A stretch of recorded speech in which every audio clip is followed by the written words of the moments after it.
Bonjour, il est midi, le grand journal. Barthélémy Ngom. C'est la principale information de ce midi, la victoire d'Ousmane Sonko. Le tribunal hors classe de Dakar a annulé sa radiation des listes électorales. Le verdict est tombé ce matin. Le maire de Ziguinchor va donc être réintégré dans le fichier électoral et pourrait être candidat à la prochaine élection présidentielle. Mais les avocats de l'État ne s'avouent pas convaincus. Ils vont se pourvoir en cassation. C'est donc dire que la procédure est loin d'être terminée. Plusieurs réactions après le verdict. Large focus sur cette affaire dans ce journal. Présidentielle 2024, les candidats déclarés se succèdent à la Caisse des dépôts et consignations. Près de 40 candidats ont déjà déposé leur caution. Les litiges fonciers à répétition au Sénégal, tension à Gadiaga dans la commune de Malika. La communauté Layène et un promoteur se disputent 45 hectares. À Louga, des ouvriers ont engagé un bras de fer avec un promoteur. Ils ne veulent pas céder le terrain qu'ils occupent depuis 2000. Andayan plutôt, les impactés du port tapent du poing sur la table et réclament leur indemnisation. Le journal international, ce sera avec Georges Déthié Diop. Malal Junior sera avec nous pour les actualités sportives. Point de vue, débat en fin de journal sur le verdict du tribunal d'instance hors classe de Dakar qui a annulé la radiation de Sonko des listes électorales. Rendez-vous tout à l'heure.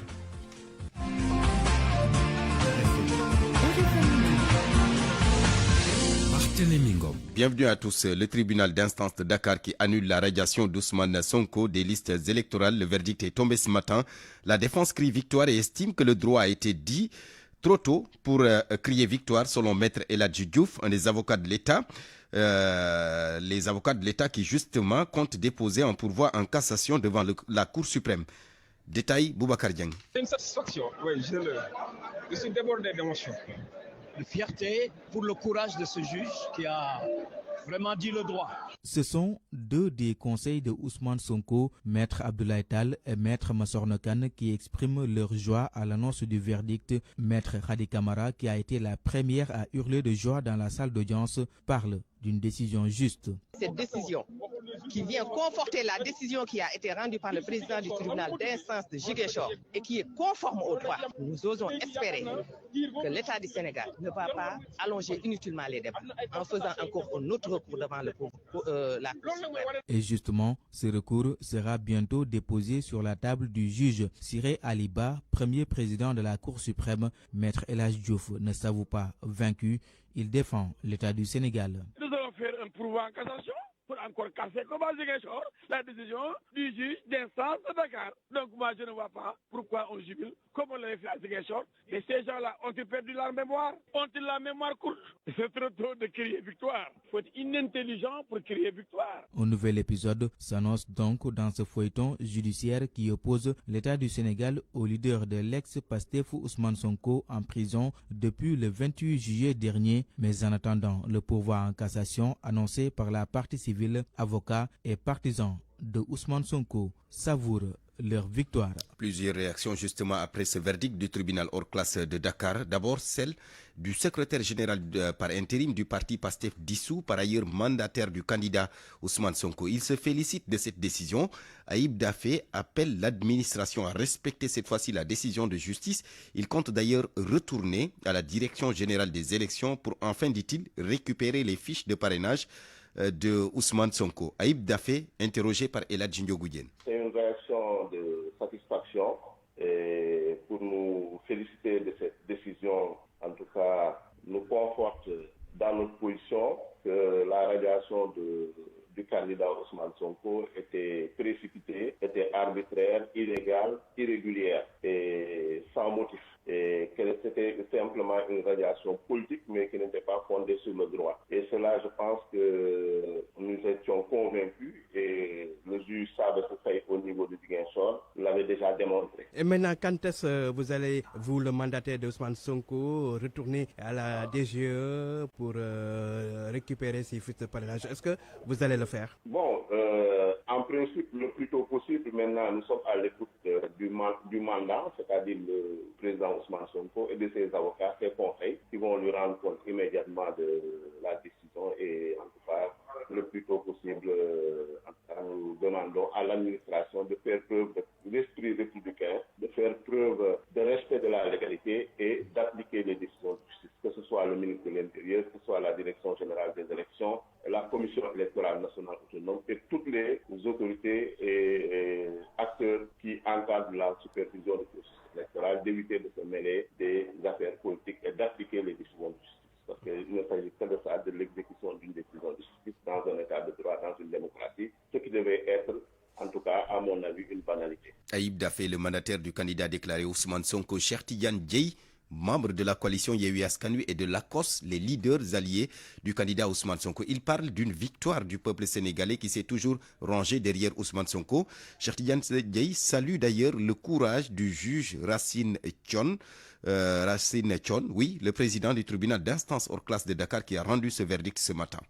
Le peuple sénégalais s'est prononcé aujourd'hui par la bouche d'un juge, comme le peuple l'a fait à Ziguinchor il y a quelques semaines. Nous sommes très fiers de ce peuple sénégalais qui n'a jamais douté et qui n'a jamais renoncé et qui a continué à soutenir Ousmane Sonko, l'homme qu'il a choisi, que la majorité des Sénégalais a choisi pour être le président de la République. Et les Sénégalais ne l'ont jamais lâché. Malgré les difficultés du moment, malgré les brimades, la persécution, les arrestations, la violence et les assassinats, le peuple sénégalais a continué à tenir debout et à être aux côtés de Ousmane Sonko pour le protéger, pour l'encadrer, pour l'amener de l'avant afin qu'il accomplisse son destin. C'est ce peuple-là qui a aujourd'hui gagné face à la toute-puissance d'un État. Que dis-je? Pas d'un État. C'est pas l'État du Sénégal qui a attaqué Ousmane Sonko. C'est quelques hommes et femmes tapis dans l'État, qui ont instrumentalisé l'État, qui se sont arrogés le droit d'être l'État. Le président n'est pas l'État. Le président, il est le chef de l'État. C'est différent. C'est pourquoi c'était même un abus de langage quand on dit État du Sénégal contre Ousmane Sonko. Qu'est-ce que l'État du Sénégal a fait contre Ousmane Sonko? Ce juge-là, qui s'est prononcé favorablement à Ousmane Sonko, est un acteur de l'État. Donc il n'est pas dans leur complot. Il a dit le droit. Ceux qui ont voulu ensevelir Ousmane Sonko, qui ont voulu le détruire, ne sont pas l'État. Ils ont utilisé l'État et ses leviers pour détruire un opposant politique. Aujourd'hui, la justice a dit non. Parce que le peuple a dit non. Nous en sommes très très fiers. Nous sommes rassurés, nous sommes assurés, nous sommes apaisés au plus profond de nous-mêmes. Et l'espoir renaît parce que nous savons qu'on ira de l'avant. Cheikh Tidiane Dièye, leader de la coalition, leader donc de Sénégal Avenir, Bignou Bug, membre de la coalition Yewwi Askan Wi. Autre réaction, celle du porte-parole de la coalition, Benno Bokk Yakaar. Pape Mahawa Diouf souligne que cette décision rendue ce matin prouve à suffisance l'indépendance de la justice sénégalaise. Selon lui, la justice a toujours été libre et indépendante, contrairement à certaines allégations véhiculées ça et là par une certaine frange de l'opposition. Voici Pape Mahawa Diouf. Cette décision, c'est une décision de justice à laquelle nous nous soumettons comme à l'accoutumée. Maintenant, l'État a effectivement la possibilité de pourvoir en cassation, mais nous ne savons pas exactement quelle va être l'attitude de la direction générale des élections. En tout cas de cause, ce que nous saluons avec forte conviction, c'est le fait que nous sommes dans un pays où c'est le droit qui régit les relations entre politiques, les relations entre civils, les relations entre citoyens. Est-ce que ce n'était pas l'occasion de fermer justement ce chapitre pour mettre fin aux suspicions d'une affaire politique? Oui, moi je pense, madame, qu'il ne faut pas justement demander une chose et son contraire. Demander à la justice de dire le droit, en même temps demander à ce que le droit ne soit pas dit. Il faut savoir ce que l'on veut. Si l'État se pourvoit en cassation, le pourvoi ne serait pas suspensif, mais son effet, c'est que la décision du tribunal n'est pas décisive. La DGE donc pourrait avoir le droit de maintenir la même position en refusant de délivrer les fiches de parrainage à M. Sonko. Mais cela, j'utilise bien le conditionnel, n'est pas de notre ressort, c'est du ressort des institutions et de l'administration et de l'État qui, justement, certainement va défendre sa position de ce point de vue. Pape Mahawa Diouf, le porte-parole de la coalition Benno Bokk Yakaar. Après l'annonce du verdict du tribunal hors classe de Dakar ce matin, verdict ordonnant la réintégration d'Ousmane Sonko sur les listes électorales, eh bien, Fama Dione s'est promené dans les rues de la Médina. Si certains applaudissent des deux mains et crient victoire, d'autres invitent plutôt le leader de l'ex-Pastef à revoir sa manière de communiquer et à faire surtout le ménage autour de lui. Reportage. Et on est très content d'aujourd'hui. Elle est aux anges et son leader, Ousmane Sonko, peut réintégrer les listes électorales. Nul ne peut empêcher Ousmane Sonko d'être candidat et d'être président. Cheikh Mboup et son ami sont justement en train d'évoquer le sujet autour d'un café. Ils parlent d'une décision salutaire avant d'inviter Ousmane Sonko à faire le ménage autour de lui. C'est un bon leader. Ousmane Sonko, c'est un bon leader. Il a de l'ambition, mais le souci, c'est son entourage. Il doit avoir de bons conseillers, car si on aspire à diriger un pays, il faut dialoguer avec tout le monde. Il peut s'inspirer de Wade. Malgré toutes les épreuves qu'il a traversées, il avait dit qu'il ne marcherait jamais sur des cadavres pour arriver au pouvoir. Et si Cheikh Mboup parle du leadership de Ousmane Sonko, ce jeune sous l'anonymat marque son désaccord à la décision du tribunal. Tout le monde sait qu'Ousmane Sonko est en train de subir une injustice et que l'État du Sénégal s'acharne sur sa personne. Mais Ousmane Sonko est un peu maladroit dans ses sorties. Je suis apolitique, je le répète encore, mais après avoir suivi quelques de ses vidéos, il s'est dédié plus de 3 fois. Pape Dia, la soixantaine, s'intéresse au quotidien à l'actualité politique. Pour lui, Ousmane Sonko ne devrait même pas être exclu des listes électorales. Il n'est pas encore condamné définitivement. Mais vous savez, moi, la justice là, je ne comprends pas, sincèrement. Pourquoi vous ne comprenez pas? Je crois qu'au Sénégal, il y a une justice politique, une justice qui est faite uniquement pour les politiciens. Le tribunal de Dakar a ordonné ce matin la réintégration de Ousmane Sonko sur les listes électorales au grand bonheur de ses partisans. Fama John, cette décision du tribunal d'instance de Dakar d'annuler la radiation d'Ousmane Sonko des listes électorales doit être appliquée immédiatement. C'est en tout cas ce que dit l'article L47 du Code électoral selon l'expert électoral Ababakar Fall. Il conseille aux partisans du leader du parti Pastef dissous de se rapprocher du ministère de l'Intérieur. La loi électorale est très claire à ce sujet. Quand on se réfère à l'article L47 du Code électoral, donc troisième, alinéa, alors la loi dit qu'en tout état de cause, compte tenu des délais en vigueur au niveau de certaines juridictions, les décisions de justice rendues et transmises à l'autorité compétente ou au service de gestion du fichier électoral seront immédiatement prises en compte et traitées dans le sens prescrit, nonobstant la clôture de la période de révision et du traitement des mouvements. Alors cela veut dire concrètement qu'aujourd'hui, le mandataire de Ousmane Sonko, donc muni de cette décision du tribunal d'instance de Dakar, immédiatement saisir le ministère donc de l'Intérieur aux fins de réintégration donc de M. Ousmane Sonko sur les listes électorales. Nonobstant maintenant la possibilité pour la partie adverse, c'est-à-dire les avocats de l'État, donc d'attaquer cette décision donc dans le cadre d'un pourvoi en cassation au niveau de la Cour suprême. Mais aujourd'hui, la réalité, c'est que l'administration électorale, vraiment en l'occurrence le ministère de l'Intérieur, doit s'exécuter immédiatement par rapport à cette décision, rendue par le tribunal d'instance de Dakar. Et puis, toute autre chose à présent, l'ancien directeur général de Dakar Demdik, maître Moussa Diop, qui a été déféré au parquet ce matin.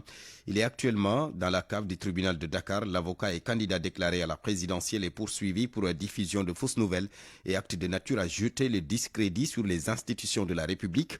Maître Moussa Diop avait brandi des documents qui mouilleraient le président de la République, l'ancien ministre Aly Ngouille Ndiaye, ainsi que des hommes d'affaires, Jean-Claude Mimran et Mamadou Diagne Ndiaye, dans un supposé contrat d'exploitation de diamants dans le nord du pays.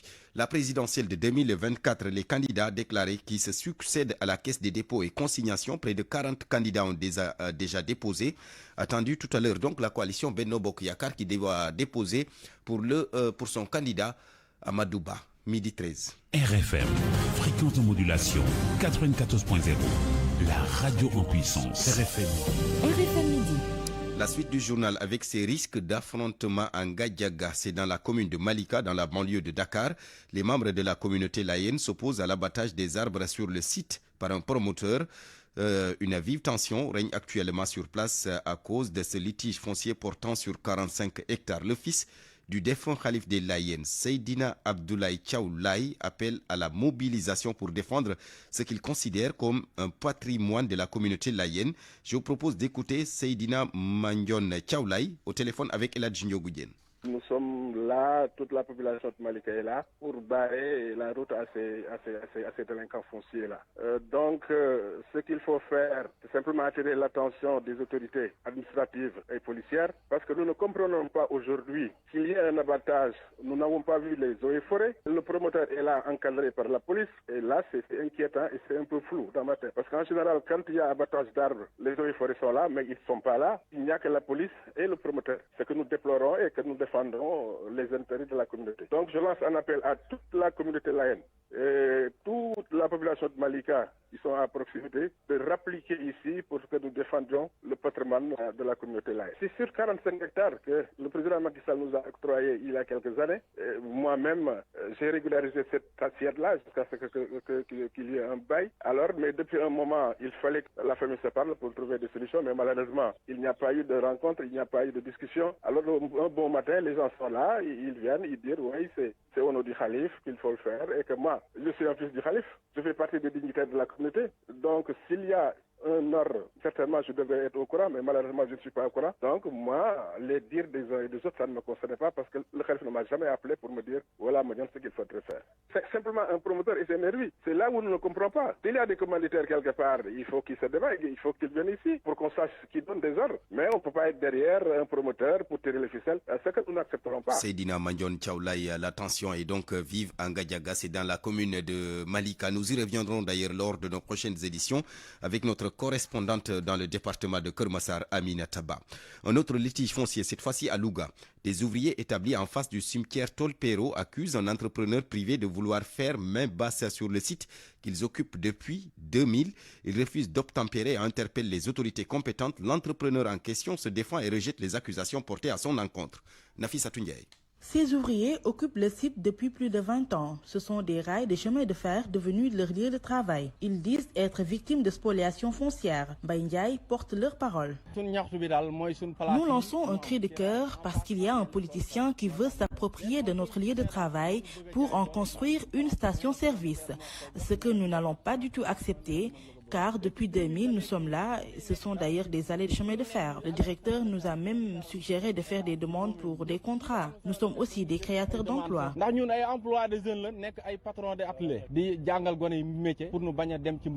Ces ouvriers très engagés dans ce combat ne comptent pas lâcher prise. Nous n'avons reçu aucune notification. Nous nous sommes réveillés un bon jour et nous avons vu des agents de la DISCOS exploiter les lieux. En tout cas, nous ne bougerons d'un iota. Nous interpellons toutes les autorités administratives. Abdou Koumba Diop, la personne indexée, soutient avec force que le site lui appartient. Il s'agit d'un lotissement fait par Aminata Mengidiaye à l'époque. Elle avait offert ses parcelles à des conseillers municipaux. Ça fait 6 parcelles au total. J'ai des papiers légaux, mais je sais que ce sont mes détracteurs qui sont derrière tout cela.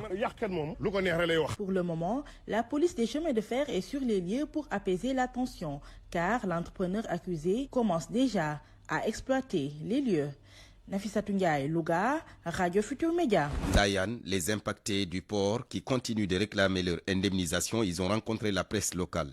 Déclaration commune en guise de démenti du directeur général du port autonome de Dakar qui a affirmé ces derniers jours sur cette antenne que le paiement est effectif. Très en colère, ils interpellent le chef de l'État, Ndeye Mati Dieng. C'est la même revendication depuis l'annonce du démarrage des paiements des indemnités.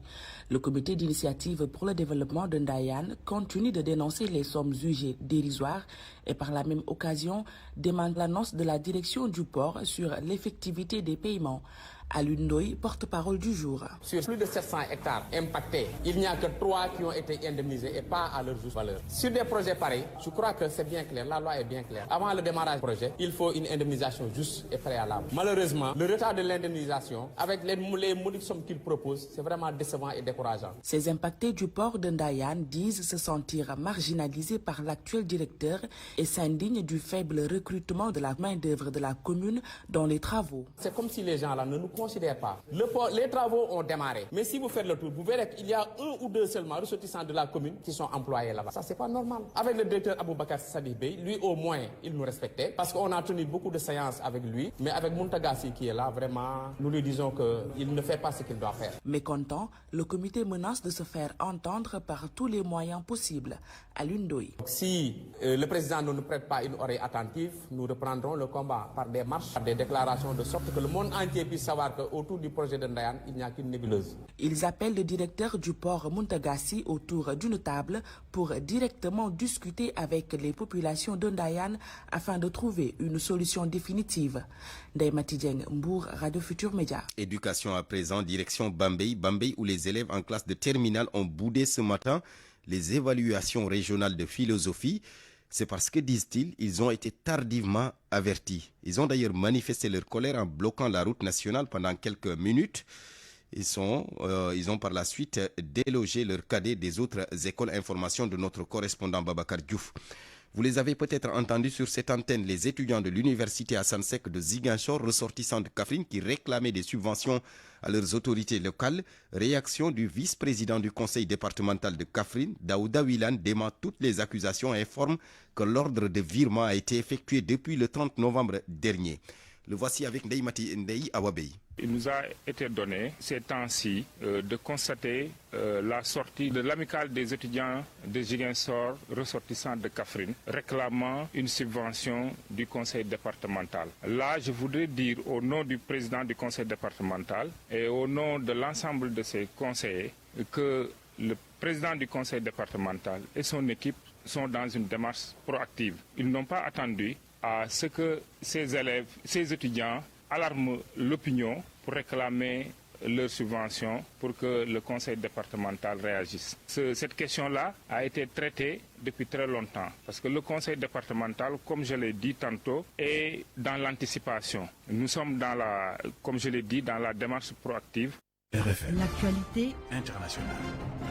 Bienvenue Georges Détier. Merci Barthélémy Ngom. Le Niger d'abord avec les États-Unis qui demandent aux militaires au pouvoir de s'engager pour une transition courte. Une transition courte et crédible. La secrétaire d'État adjointe aux affaires africaines en visite à Niamey depuis hier a évoqué le sujet avec plusieurs responsables nigériens, dont le Premier ministre Ali Mahaman Lamine Zeyn.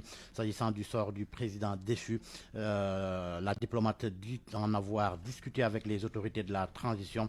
Selon elle, une solution satisfaisante pour Mohamed Bazoum, sa famille et les membres de son gouvernement est dans les tuyaux. Au Nigeria, plusieurs soldats tués dans une attaque dans le sud du pays. 4 militaires et 2 civils et 2 employés sud-coréens qui ont été enlevés par des hommes armés qui leur ont tendu une embuscade. Selon la police, l'attaque a eu lieu mardi sur une route de l'état de Rivers dans le sud du pays. Au Bénin, 2 soldats ont été tués mardi par l'explosion d'une bombe artisanale. Ils patrouillaient à moto dans la commune de Karimana, près de la frontière avec le Niger. En Ouganda, environ 200 membres des rebelles ADF affiliés au groupe État islamique ont été tués dans des frappes aériennes conduites par l'Ouganda en septembre en République démocratique du Congo. Une affirmation du président Yoweri Museveni sur X. Le président ougandais ajoute sans donner plus de détails que depuis celle de septembre, d'autres frappes ont été menées. La guerre au Proche-Orient, Georges, un raid sur la ville de Jénine fait plusieurs victimes. Un raid sur Jénine et son camp de réfugiés en Cisjordanie occupé. Selon le ministre de la Santé du Hamas, 3 Palestiniens ont été tués. L'armée israélienne a déclaré que ces soldats ont été déployés pour mettre au jour des engins explosifs placés sur les routes pour attaquer les forces de sécurité. Jack Sullivan, conseiller à la sécurité de la Maison-Blanche, est attendu ce jeudi et vendredi à Jérusalem pour des entretiens avec le Premier ministre Netanyahu. Le Japon, pour terminer, démission de ministres en cascade. 4 ont rendu le tablier. Le gouvernement de Fumio Kishida est secoué par un scandale de corruption. On le reproche de ne pas avoir déclaré des millions d'euros récoltés lors de levées de fonds, des sommes reversées ensuite par le parti au pouvoir, le PLD. Le phénomène de la corruption qui touche pratiquement tous les pays du monde entier. Georges Détié Diop, merci.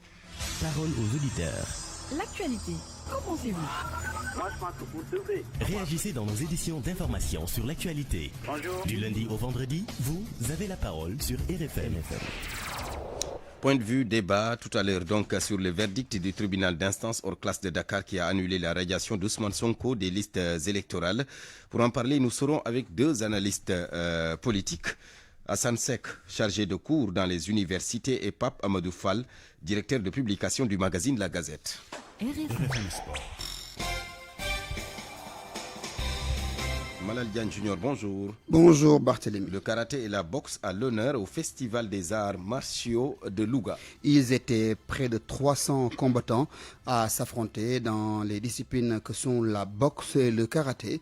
Un festival qui a vu donc les membres de la direction nationale, mais également ceux de la fédération, voir un peu le niveau d'encadrement et de formation des combattants pour mieux préparer les prochaines compétitions à venir, en l'occurrence les Jeux olympiques de la jeunesse Jazz Dakar 2026. El Mortar Diop, président de la Fédération sénégalaise de karaté, a dit toute sa satisfaction après avoir suivi de bout en bout les compétitions au micro de Nafisa Ndiaye. Le Sénégal va organiser les Jeux Olympiques de la jeunesse en 2026 et jusqu'à présent, on n'a pas les moyens financiers pour préparer ces athlètes, participer à certaines compétitions internationales. Ce week-end-là se déroule à Venise une compétition de la Fédération mondiale appelée les Youth League pour les catégories qui vont participer en 2026. Mais on est à juste 2 ans des Jeux Olympiques de la jeunesse et aucun athlète sénégalais n'a participé à cette grande compétition. Alors que l'Espagne a un projet Dakar 2026 à déplacer des athlètes, l'Italie même chose, la France même chose, donc tous les pays sont en train de préparer les Jeux Olympiques de la jeunesse,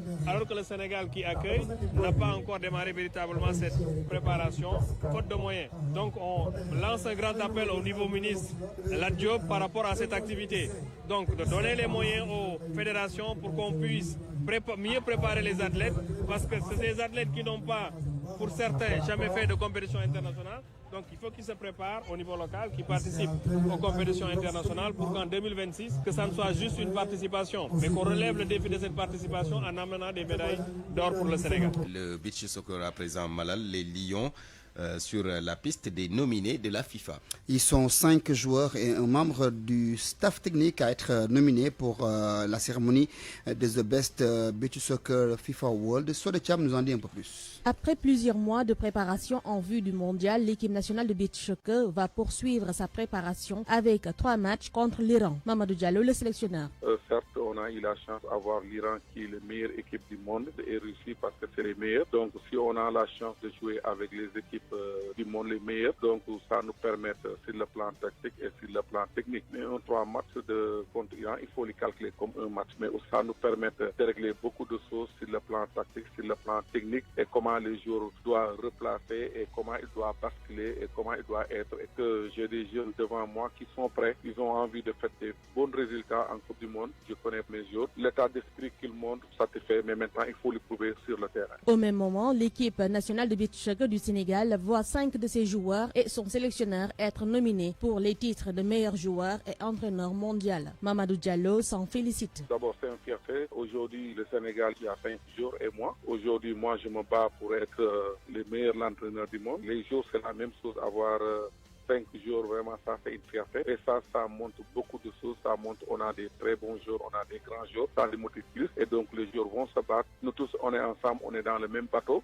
Donc, on doit travailler ensemble, on doit se battre pour arriver où on veut. Mais en attendant, les Lions du beach soccer vont rallier l'Iran ce vendredi pour les rencontres amicales. Sodecham, merci. Du basketball pour finir, Malal Diagne Junior. Avec l'équipe de Guédiawaye Basket Club face à un double challenge la saison prochaine. L'équipe de la banlieue verra ses équipes masculines et féminines évoluer en première division. Comment se prépare-t-elle pour relever ce défi et faire face afin de rester dans l'élite? Réponse de Cheikh Tidiane Diagne. 3 années après sa descente en 2e division, Guédiawaye Basketball Academy retrouve l'élite du basketball féminin. Ce retour furtif a bien une explication. Le président du club, Pateketa. Cette année, on a mis en place un très bon projet avec un bon coach. On a recherché un très bon technicien qui a de l'expérience pour monter. Donc c'est une équipe très jeune avec des cadets, des juniors. Donc la joueuse la plus âgée a 22 ans. Donc avec une moyenne d'âge de 19 ans. Donc c'est pour la plupart des produits de l'académie. Donc voilà, c'est une satisfaction surtout avec les filles pour tout le travail qui a été accompli toutes les 5 dernières années. À l'image des filles, Guédiawaye Basketball Academy va également jouer en première division à Messier la saison prochaine. Le club de la banlieue dakaroise sait comment s'y prendre. Pateketa. L'organisation est déjà mise en place parce que nous sommes comportés comme une vraie entité sportive. Donc on a joué beaucoup de matchs, c'est ce qui nous a même permis d'être très performants durant le tournoi de montée. Donc voilà, maintenant c'est sûr qu'il va falloir trouver des ressources pour entretenir 2 équipes. Pour cette saison à venir, Guédiawaye Basket Academy veut jouer le maintien. Le club ne veut pas être prétentieux, selon le président, qui invite par ailleurs les autorités de Guédiawaye à les soutenir. Bart, je prends congé du studio jusqu'à 13h. Merci, Malal Diagne Junior. La presse de ce jeudi, lecture commentaire Georges Déthié Diop. Ousmane Sonko et Barthélémy Diaz à l'écoute de la justice. Les maires de Ziguinchor et Dakar retiennent leur souffle comme l'indique Sud Quotidien. Le leader de PASTEF dissous, fixé sur son sort ce jeudi. Le tribunal d'instance hors classe de Dakar rend son verdict sur sa réintégration ou non sur les listes électorales. Sud souligne que, quel que soit le verdict qui est très attendu, il pourrait sonner le prolongement de la bataille judiciaire auprès de la Cour suprême sur cette affaire qui tient en haleine tout un peuple et balafre notre démocratie. La Cour suprême qui va statuer sur l'affaire Ndiaga Diouf le 22 décembre prochain en audience spéciale. Une affaire qui remonte à 2011 lors de l'attaque de la mairie de Mermoz-Sacré-Cœur, attaque au cours de laquelle Barthélémy Diaz aurait tiré sur le jeune lutteur Ndiaga Diouf, connu pour être un nervi du Parti démocratique sénégalais. Barthélémy Diaz a été condamné à 2 ans de prison dont 6 mois fermes. Ainsi, Sud fait état d'une épée de Damoclès sur la tête de Barthélémy Diaz, en quête d'épilogue d'une tragédie. Pour Besbi le jour, Barth fait face au feu. Selon les journaux, si la Cour ne casse pas la décision, Barthélémy Diaz sera révoqué de ses fonctions de maire et de député. Ainsi, Réumi s'exclame: un pied dehors. Mais Besbi le jour rappelle les propos tenus par Barthélémy Diaz en 2022. Je ne bougerai pas de la mairie ni de l'Assemblée nationale, disait-il. L'affaire de la présumée mine de diamants. Sud Quotidien informe que la garde à vue est prolongée pour maître Moussa Diop. Ali Ngouille Ndiaye, cité dans cette affaire, était hier devant les enquêteurs de la sûreté urbaine. Source A, dans sa livraison du jour, révèle les détails de l'audition. Selon le journal, Ali Ngouille Ndiaye a confirmé sa plainte et précise qu'il n'est pas l'auteur des lettres mises en cause par l'ancien directeur général de Dakar Demdik. Selon le journal, l'ex-ministre de l'Agriculture entend se constituer partie civile dans cette affaire pour laver son honneur. Le maire de Linguère qui confie tout de même que si maître Moussa Diop reconnaît qu'il s'est trompé, il va retirer sa plainte. Mais dans cette affaire, la montagne va-t-elle accoucher d'une énième souris? Question de Tribune, le journal qui rappelle les 1000 milliards du Covid, le contrat d'armement de 45 milliards, les 6000 milliards de Petro-Tim, une liste qui est loin d'être exhaustive. Tribune qui relève que les résultats des enquêtes sont dans les tiroirs en attente. Dans le même sillage, l'Observateur évoque ces grosses affaires jamais conclues. Les 94 milliards de Mamour Diallo, Hadjibou Soumaré et les 12 millions d'euros de Marine Le Pen, Abdoulaye Sow et l'accusation de 100 millions de francs CFA pour des terrains, le fer de la Falémé entre autres.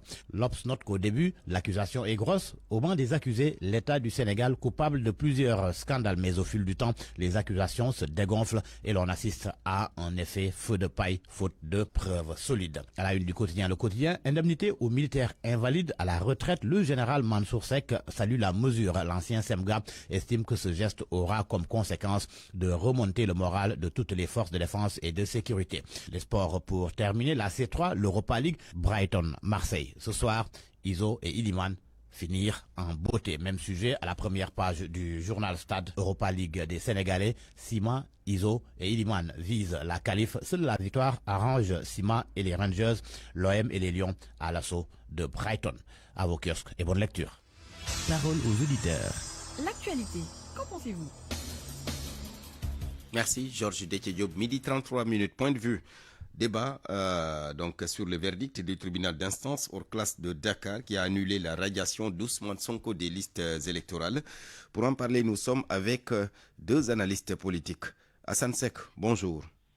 Bonjour Barthélémy. Vous êtes chargé de cours également dans les universités. Notre deuxième intervenant également analyste politique, Pape Amadou Fall, bonjour.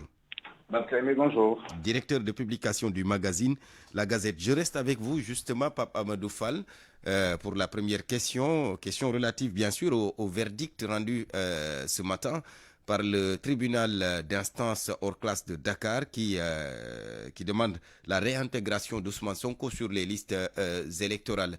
Alors, vous attendez à une telle décision? Écoutez, je pense que quand un dossier est entre les mains de la justice, le citoyen ne doit être que dans une attente conséquente peut-être par rapport à son vouloir à lui, mais le citoyen ne peut imposer son vouloir au juge.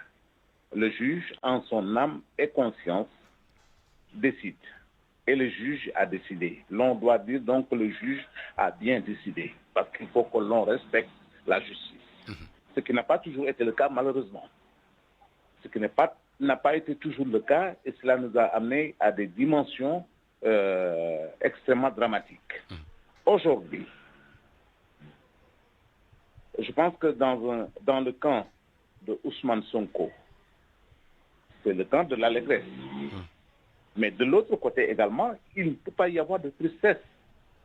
Parce que dès lors que l'on a demandé à Dame Justice de se prononcer, l'on se doit d'être dans une certaine hauteur pour être à l'écoute. Donc moi, je n'étais à l'écoute que de la décision de la justice pour ce qui concerne ce procès. Ce qui est décidé maintenant, nous attendrons de voir. Parce que certainement, il va y avoir des suites et je pense que ça, vous allez y revenir. D'accord. Mais avant, parce que vous avez peut-être suivi certaines réactions, notamment celle du camp favorable à Ousmane Sonko qui crie victoire, et le camp de la majorité qui soutient que ce verdict, en tout cas, met fin aux allégations faisant état, entre guillemets, d'un manque d'indépendance de la justice. Vous êtes de cet avis? Nous sommes dans une sorte de comment je qualifierais ça, de ping-pong. Parce que si l'État dit aujourd'hui, ou certains, je crois que c'est ça que vous avez dit, certains dans le camp de l'État disent que la justice n'est pas indépendante, c'est préoccupant. En fait, les gens du pouvoir soutiennent que la justice est bien indépendante. Oui.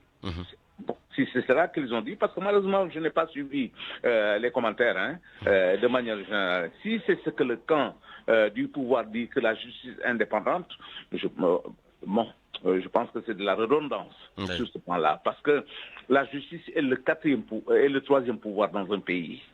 Et cette équidistance vis-à-vis de tous les acteurs, c'est cela qui est attendu de la justice. Donc, qu'elle se soit prononcée d'une manière ou d'une autre, tout est à respecter par le citoyen et de manière générale. D'accord. Je reviens à vous tout à l'heure, Pape Amadou Fall. Sansek, d'abord, quelle lecture faites-vous de ce verdict rendu ce matin? Oui, merci beaucoup, Barthélémy. Je ne vais pas faire comme mon co-débatteur pour dire que je vais avoir la perception ou l'opinion du citoyen, mais je pense qu'au-delà, il faut que j'ai l'opinion de l'expert, dans la mesure où, à la base, je suis juriste. Donc, je me dois de comprendre, effectivement, je comprends comme tout autre magistrat, comme tout autre avocat ou tout autre juriste, en tout cas, véritablement le contenu d'une décision de justice. Je pense que moi, ce que j'ai constaté, qui est mon opinion, c'est que on va à ce rythme-là vers une rupture générationnelle dans la justice. Parce que quand le juge de Dakar confirme le juge de Ziguinchor, et que nous considérons parfois, et que dans la compréhension que mènent certains, oui, il y a un juge suprême, parce que je pense que j'ai entendu M. El Hadji Diouf dire ça, et qu'il y a un juge suprême, et que ce juge suprême-là va revenir sur sa jurisprudence. Même si je ne crois pas qu'il y ait une jurisprudence quelconque en la matière de la Cour suprême. Mais je considère tout simplement que si demain, parce que je fais de l'analyse politique, je peux être que sur de si. Si demain le juge de la Cour suprême infirmer ça ou bien se ranger vers de l'autre côté, mais on considérerait qu'il y aurait deux justices, c'est comme s'il y aurait deux justices au Sénégal. Et je pense que ça pourrait créer une sorte de rupture générationnelle dans la justice, en considérant qu'il y a des juges qui sont des jeunes et qui sont considérés un peu comme des rebelles, et des juges qui sont d'un autre âge et qui sont considérés comme des gens qui sont un peu plus assujettis à l'État. Et je considère que cette perception-là, on ne peut pas le sortir du Sénégalais. Nous sommes là depuis Abdou Diouf, en tout cas depuis Senghor, et nous avons compris les choses depuis Abdou Diouf, parce que depuis Abdou Diouf, on était étudiants déjà. Mais ce que nous pouvons comprendre dans cette affaire-là, c'est que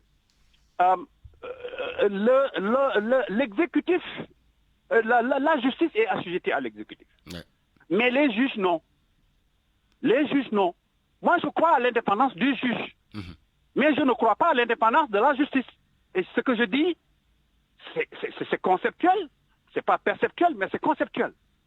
La réalité est que aujourd'hui, le juge a fini de démontrer aujourd'hui qu'il peut rendre une autre décision, parce que l'attente était qu'il se range encore à donner à l'État encore, ou à bien à être dans les grâces de l'État. Mais aujourd'hui, ce qu'il faut comprendre, c'est que pourquoi le juge de Sabassi a choqué ou bien a créé tout cet aura-là, mais c'est parce que tout simplement, nous avons l'habitude de voir que chaque fois que l'État est parti dans une instance, je dis bien politique, chaque fois qu'un homme politique est amené à la justice, c'est qu'il est amené à l'abattoir. C'est ça la perception. Et ça, c'est une réalité qui est judiciaire aussi. Ça apparaît, ça transparaît dans les décisions de justice. Donc pour vous, de façon générale, les décisions de justice, politiquement parlant, sont plutôt favorables, de façon générale, favorables au camp du pouvoir. On n'a pas besoin de dire que le soleil est là et qu'on ne l'a pas vu quand même. Depuis Abdou Diouf, je vous dis, jusqu'à ce jour. Quand un homme politique, le juge, il est indépendant. La justice est indépendante sur les affaires commerciales, pénales et certaines affaires pénales. Mais chaque fois qu'un homme politique est impliqué dans ça, ou bien chaque fois que l'État a un agenda depuis Abdou Diouf, moi, ce que j'ai constaté, c'est qu'effectivement, le juge exécute. C'est ça que j'ai constaté. Parce que ce n'est pas ça le droit. Nous sommes tous des juristes et nous savons ce qui est le droit. Mais quand on veut motiver une décision, ou quand on veut prendre une décision et la motiver, mais on peut le faire. On peut le faire en utilisant des arcanes de droit, etc., sans que ça soit une décision juste. Cela est possible et on le fait tout le temps. Chaque fois que l'État et chaque fois qu'un acteur politique est impliqué dans un contentieux, que ce soit électoral ou dans un contentieux, ou en tout cas un correctionnel ou pénal, mais c'est toujours pareil. Chaque fois que l'État est là. Moi, c'est ce que j'ai constaté. Maintenant, quand le juge donne une décision, comme cette décision-là du juge Sabassi, et qui a été reprise par son collègue, mais moi, j'applaudis. Je me dis qu'enfin, oui, les juges prennent leur audace et prennent le courage de devoir dire non à l'État, et que non, c'est ça, parce que moi, en tant que juriste, n'appartenant à aucune chapelle et aucune organisation partisane, mais je suis convaincu que Ousmane Sonko ne devait pas être radié et devait être réintégré, encore une fois, et que, encore une fois, ce que j'ai entendu tout à l'heure, en disant que la DGE pourrait ne pas exécuter la décision de justice, mais c'est une honte. C'est une honte pour moi, parce que je me dis, comment se fait-il qu'on dise que, mais oui, on est dans un état de droit, qui, comme on le récite dans les universités, que c'est la soumission de l'État au droit, et que nous permettent de dire que, mais oui, quand un juge prend une décision, on dit que non, on ne peut pas l'appliquer. Mais parce que là aussi, est-ce que la procédure, toute la procédure a été épuisée, parce que on entend les avocats de l'État dire qu'ils vont se pourvoir en cassation devant la Cour suprême. Mais le pouvoir, Barthélemy, n'est pas suspensif. Ça, je pense que les avocats de l'État le savent mieux que quiconque. Ça, je pense que tout juriste le sait. Ça, c'est élémentaire. Tout juriste le sait que ce pouvoir-là ne peut pas être suspensif. Ça veut dire tout simplement qu'on doit donner à Ousmane Sonko ses fiches de parrainage.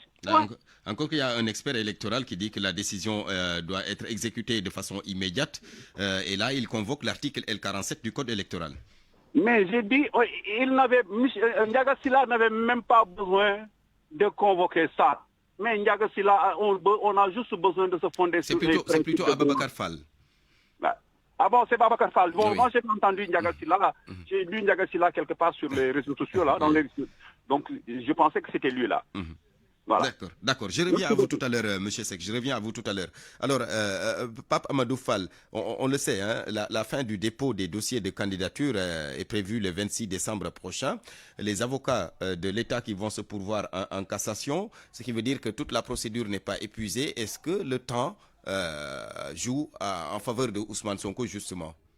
Avant d'arriver à cela, je voulais dire à mon co-débatteur, Hassan Seck, que moi je ne suis pas juriste, je suis un homme de médias, je suis un journaliste. Une décision de justice, je me garderai de la commenter tant qu'elle n'a pas été rendue. Aujourd'hui, elle a été rendue. Je considère que nous, citoyens, nous sommes dans la sérénité pour bien apprécier ce qui s'est passé. si Ousmane Sonko doit être rétabli dans ses droits, nous nous arrêtons à ce qu'a dit le juge, qu'il soit rétabli dans ses droits et que toute la procédure qui doit continuer par rapport à cette démarche soit bien faite. Maintenant, il y a le pouvoir en cassation, le recours qui pourrait, je dis bien qui pourrait être introduit par les avocats de l'État.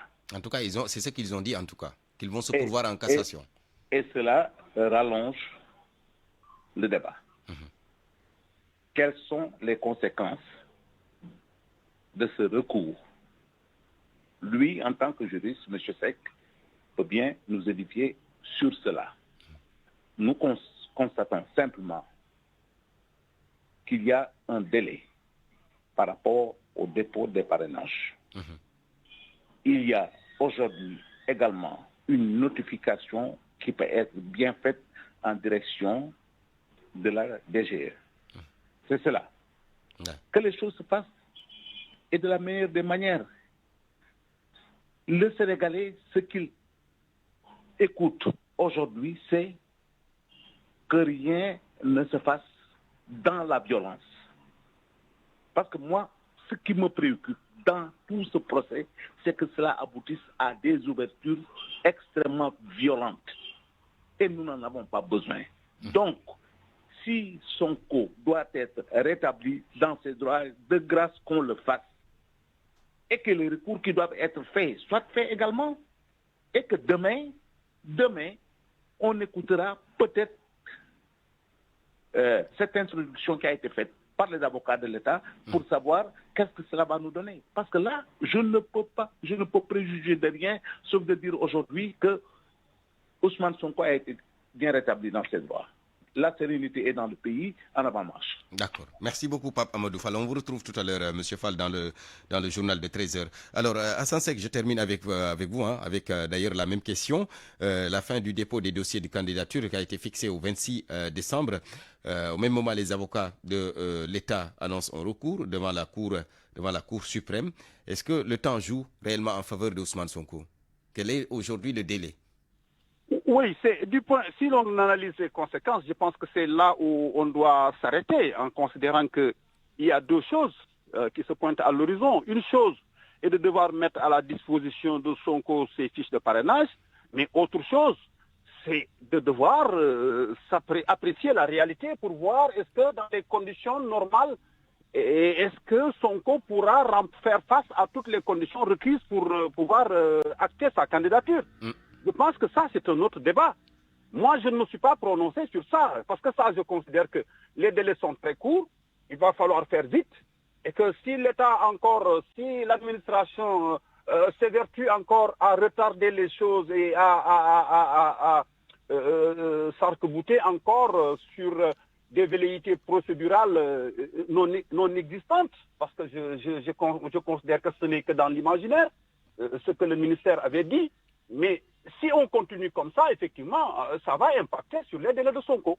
Mais je pense que si, cependant, Sonko est intégré automatiquement, immédiatement, tel que le juge l'a souhaité, mais bien entendu, je pense que si on fait vite, on peut permettre à Sonko de pouvoir candidater, parce que, quoi qu'on puisse dire, si on analyse bien les choses au niveau du PASTEF, ils n'ont pas encore fait usage de leur parrainage des députés. Le